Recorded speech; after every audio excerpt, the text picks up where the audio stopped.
Hi, I'm Mark. I'm an A&E consultant, and I've been asked to provide this talk about what life is, I suppose, in the NHS and in A&E or as a doctor in general. And so, I hope you find this informative.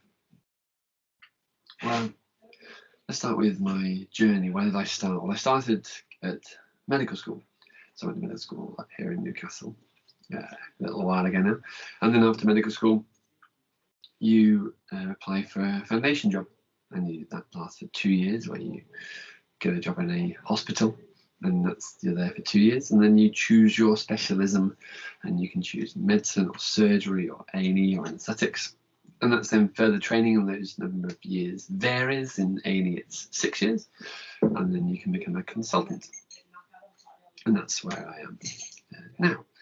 And once you're a consultant, there's no higher level, there's no more steps up in the hospital system, unless you want to get involved in management or becoming like a medical director of the hospital, which is a very different job. So my employer is quite simply the NHS. Most doctors work for the NHS. You can do private work as well, but that's usually on the side while you still have your NHS work. And the idea of that is that you're there for the people. So you're paid by the public, you're paid by the government, and your job is to make everyone safe and make them well in whatever your speciality is.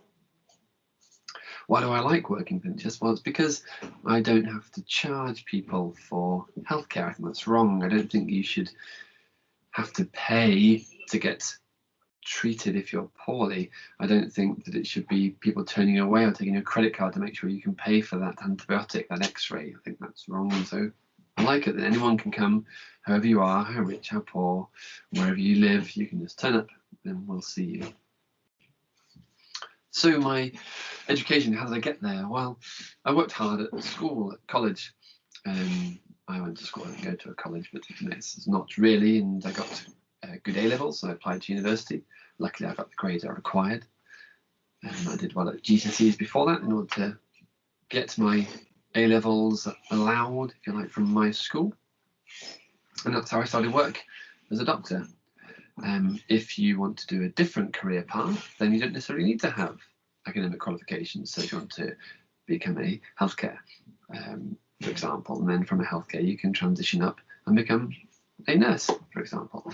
I know a friend of mine who started as a domestic, which is a cleaner effectively to normal people, and then they got a job as a radiographer's assistant, and now they work as radiographers. Now they're the person that takes your x-rays, and so they worked up the system. In between, they were also a healthcare. And so there's lots of different routes in. There are apprenticeship schemes in NHS, especially for the management structure. And there's different ways into nursing now. So from healthcare, you can transition across to be a nurse. I've had people who were nursing and then have gone to med school and become doctors. Next thing I got asked to mention is the labour market. So is there a skills gap in my industry? Well, that's an interesting one. So there's a massive shortage in nurses. So if you want to be a nurse, there's definitely jobs for you. And there'll always be jobs for doctors because people are retiring, people are quitting, people are going part-time.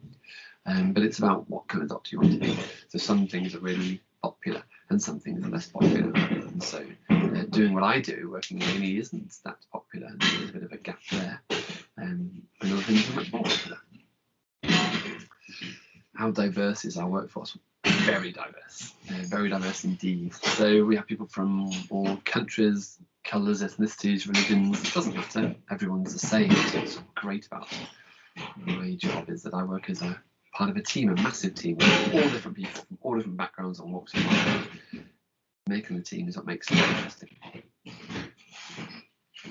Employability skills, and the key skills that we value. Well, it's really important just to be a people person. You have to care about people, you have to be able to talk to people, because most of our job is people fronting and people facing, and so it's that interaction. Not all the jobs, so you can be a radiologist, for example, where you report x-rays, you sit in a dark room on your own. It doesn't really matter if you can't talk to people at all. But for most jobs, yes, teamwork's really important, and also to be able to think on your feet and to be proactive is really important too. It's also very important that you're a resilient person, because you see lots of things that are bad. You see lots of things go wrong. In COVID, we've seen lots of people die, and you have to be able to deal with that, which isn't always easy. Expectations of working where I work, well, attendance is important. If I don't turn up, who treats sick patients? You can't not turn to work. You have to be there. You have to be on time, all the time. And if you can't because you're poorly, you need to tell someone. And that happens, and that's okay. And then we arrange cover. So you have to be adaptable. So if somebody rings me up and going, I'm not very well today, can you cover my shift? I will. And we all work, we're all a team, we all work for each other to help each other out, because what goes around comes around, and sometimes it will be you, and you want someone to help you too. You have a strong work ethic. You can't be lazy in our job. People are sick, people need you, people depend on you. And so, yes, you need a break, yes, you need to go for a cup of tea. That's really important too, to look after yourself. But you need to apply yourself to be productive, to have respect for those patients, and to go and treat them as much as you can. But what I would say is that I would totally recommend my job. The NHS is a great employer. It's a job for life, pretty much, if you want it. And my job's really rewarding. It's really enjoyable. I love going to work. So if any of you are really considering working with NHS, I'd recommend it, and just go for it. I hope that's helpful.